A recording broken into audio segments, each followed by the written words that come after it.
10واں پارہ 11 رکوع سے 12 رکوع تک کی تلاوت پڑھ رہا ہوں۔ اللہ پاک مجھے صحیح پڑھنے کی توفیق دے اور اس پہ عمل کرنے کی توفیق دے، آمین ثم آمین۔ یا ایھا الذین آمنوا ما لکم اذا قیل لکم انفروا فی سبیل اللہ اثاقلتم الی الارض اردیتم بالحیاة الدنیا من الآخرۃ فما متاع الحیاة الدنیا فی الآخرۃ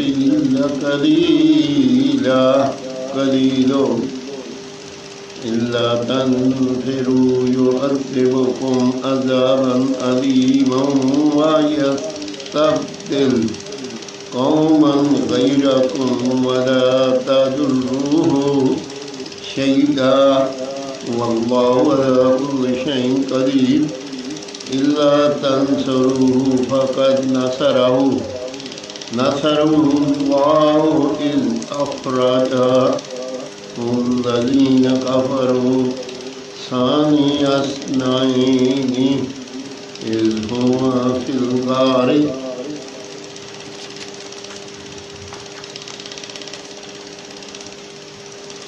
إذ يقول لصاحبه لا تحزن إن الله معنا فأنزل الله سكينته عليه وأيده بجنود لم تروها وجعل كلمة الذين كفروا السفلى وكلمة الله هي العليا والله عزيز حكيم انفروا خفافا وثقالا وجاهدوا بأموالكم وأنفسكم في سبيل الله ذلكم خير لكم إن كنتم تعلمون لو كان عرضا قريبا وسفرا قاصدا لاتبعوك ولكن بعدت عليهم الشقة وسيحلفون بالله لو استطعنا لخرجنا معكم يهلكون أنفسهم والله يعلم إنهم لكاذبون۔ 10واں پارہ 11 سے 12 رکوع تک میں نے تلاوت پڑھی۔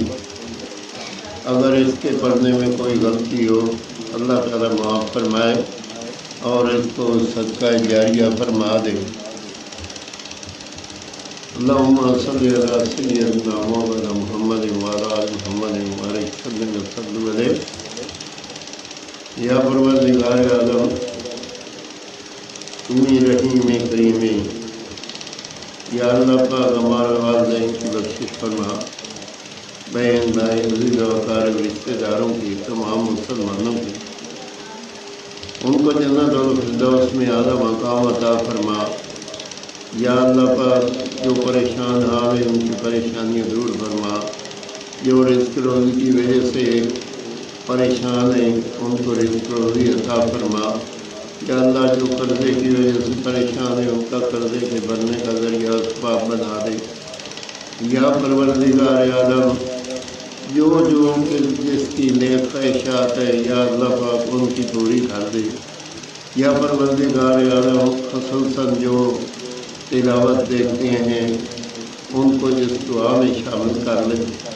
یا پروردگار عالم، حضرت پاک نبی کریم صلی اللہ علیہ وسلم کی جو دعا ہے وہ ہماری دعا قبول فرما۔ یا پروردگار عالم، حضرت پاک نبی کریم صلی اللہ علیہ وسلم کے بتائے ہوئے طریقے کے مطابق، سنت کے مطابق ہم لوگ زندگی بسر کریں۔ یا اللہ، اولاد کو نیک اور صراط مستقیم پہ چلنے کی توفیق دے اور ان کو برے کاموں سے بچا اور نیک کاموں کے اور صراط مستقیم پہ چلنے کی توفیق دے۔ یا پروردگار عالم چھوٹے بڑے کی ہر کو تمیز دے۔ یا اللہ تو رحیم کریم ہے، مہنگائی کی وجہ سے لوگ پریشان ہیں، ان کی پریشانیوں کو تو دور فرما سکتا ہے، فرما دے۔ یا اللہ ہماری بچیاں ہیں، ان کے گھروں میں خوشیاں اور رات سکون دے، اور ان کی بیماریوں کو شفائے کاملہ عطا فرما۔ یا اللہ ان کو صحت کاملہ دے، پائیگانہ نماز نصیب کر، اور حضور پاک صلی اللہ علیہ وسلم اماں حضرت بی بی فاطمہ الزہرا رضی اللہ تعالی عنہ کی سنت کے مطابق ان کو عمل کرنے کی توفیق دے۔ آمین ثم آمین۔ یا اللہ شر شیطان لوگوں سے بچا۔ یا پروردگار عالم جادو تعویذ کرنے والے، ٹونے ٹپانے کرنے والے، ان سے بچا۔ یا اللہ ان کا منہ دنیا میں بھی کالا ہو، آخرت میں بھی کالا ہو۔ یا اللہ تو رحیم کریم ہے، بہتر جاننے والا ہے، تو ہی رحم و کرم فرما۔ یا اللہ جب دنیا فانی سے رخصت ہو، ہماری زبان پہ ہو بحق لا الہ الا اللہ محمد رسول اللہ صلی اللہ علیہ وسلم۔